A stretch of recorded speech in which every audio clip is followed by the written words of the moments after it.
Hello, are you ready to hit the road and discover some hidden gems along the way? I'm Gary, one of your guides for this scenic road trip adventure. Today we'll be exploring the historic Natchez Trace Parkway.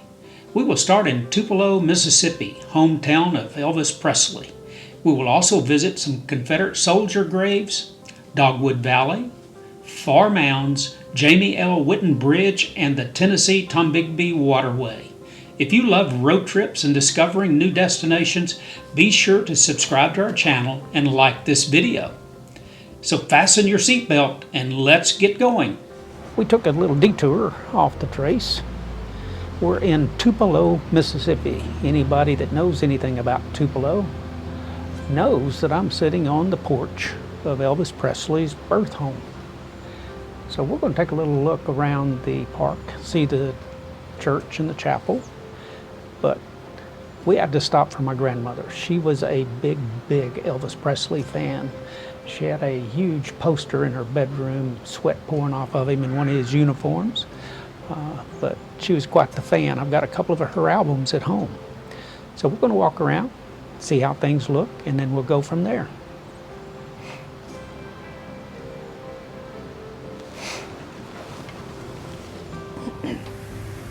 Here's a statue of Elvis at the age of 13.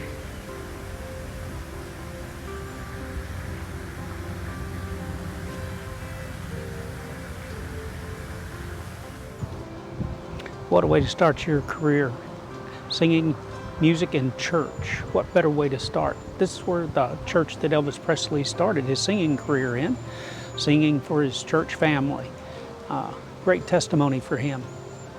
He went on and started singing gospel, was influenced a whole lot by black gospel, by rock and roll, by country, just a whole mix. And his career spanned a number of years, and all of it because he had great music, and it all started in a church. What a great way to start it.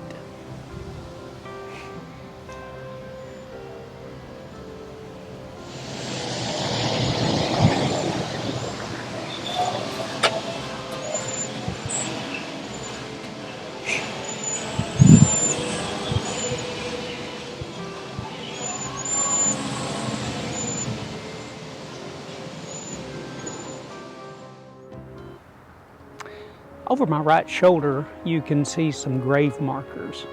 If you've ever been to a military, especially a Civil War military cemetery, you'll notice that these grave markers look very similar to what you see there.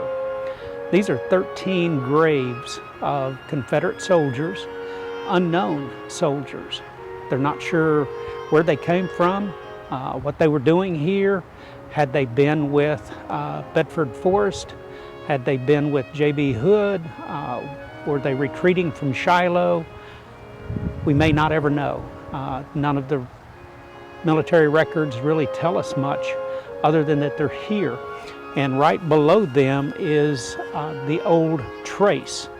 So wherever they came from, they came up the old trace and chose this, or were killed here, whatever happened to them. But you know, it's a terrible thing what the Civil War was all about. We've been to different Civil War sites down at Gulf Shores, at Dauphin Island, and some different places, and I've shown you some of that in other videos.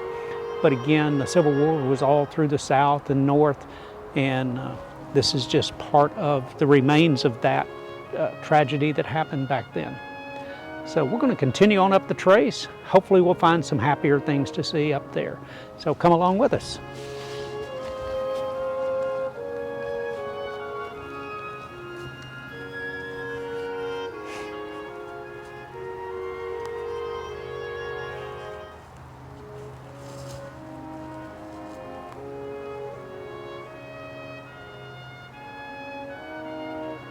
You can see on these graves are left some coins. Also, someone left a little rock which said, "God bless America," Psalms 33:12.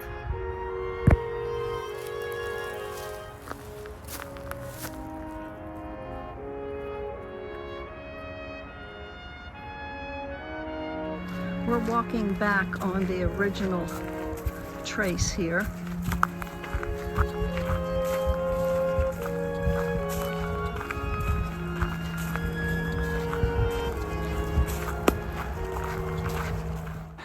We actually have some dogwoods. And this is called Dogwood Valley. And we're here at the right time of year that the dogwoods are in bloom. We're going to take a hike down part of the old Natchez Trace in what is known as Dogwood Valley, and I can see some other dogwoods down through there that are in bloom as well.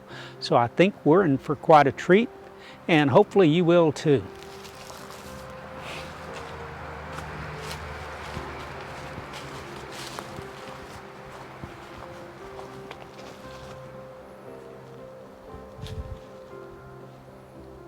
Just starting to open up. Probably get a better look at this one since it's more in the shade, and see these beautiful white blooms. A sign back there just said that there are some dogwoods in this valley that are probably 100 years old, and then you've got some of the younger ones like this.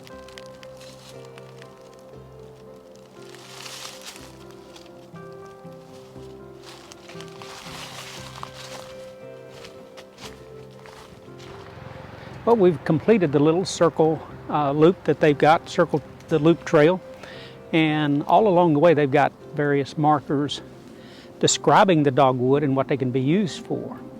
One, the flowers themselves just have a slight aroma to them. They do smell good.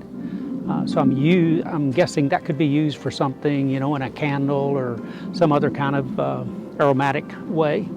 The berries that come from that, humans don't like, but squirrels and bobwhite quail, turkey, and other things do like those berries. So it is a food source. The tree itself is very slow growing, so it becomes dense and a heavy wood.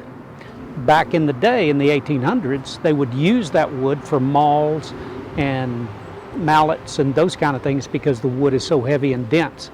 It would work very well for that. The bark was actually used for the medicinal purposes. The Indians, in fact, used it for malaria, and then would use the roots to make a red dye to dye their feathers with. So a lot of use for these. Amazing what you can learn when you stop and get out of your car and walk around and see what the National Park Service has put out there for you. They do a great job of educating people if you'll just stop and take the time to get out. You know, and God provides all of this for us to enjoy. So we hope you enjoyed it. And we are at the Pharr Mounds stop along the Natchez Trace, still in Mississippi. This is one of the more important archaeological sites in Mississippi. There are 8 mounds back over this 80-acre field. 80 acres is approximately 100 football fields, to kind of give you a little context there. Modern day farm equipment can farm that in about 2 or 3 hours. But that's something different story. But these mounds were built around 1 to 200 AD. So think about that. If we use AD as the time when Jesus died, that was a year after his death to 200 years after his death. That would be the period of time that the New Testament was written. So these are old mounds, and they just know, all they know is it was some nomadic Indians that built these. And again, the first stop we had that had some mounds, these are spiritual sites, possibly burial sites, but they have great spiritual meaning to the Indians. Many Indians come back and visit their ancient burial sites and these mounds as a spiritual process for them.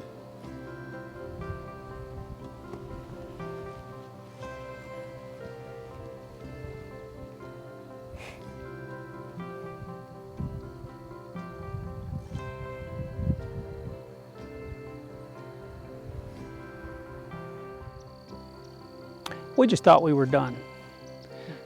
You know, when you're out on an adventure, you never know what you might come across. And we thought this was interesting enough that we needed to stop before we got to our final destination for the night. Over my left shoulder is the James Whitten Historic Bridge. James Whitten was a congressman from Mississippi who was instrumental in also obtaining additional funding to complete the Natchez Trace Parkway. and it took building this bridge over the Tennessee River, and this is part of the Tennessee-Tombigbee Waterway. That waterway was completed in 1985, and what that waterway did was open up 16,000 miles of navigable rivers to be able to get stuff to the Gulf of Mexico. And again, that was completed in 1985 and took a lot of funding and things to get all that completed.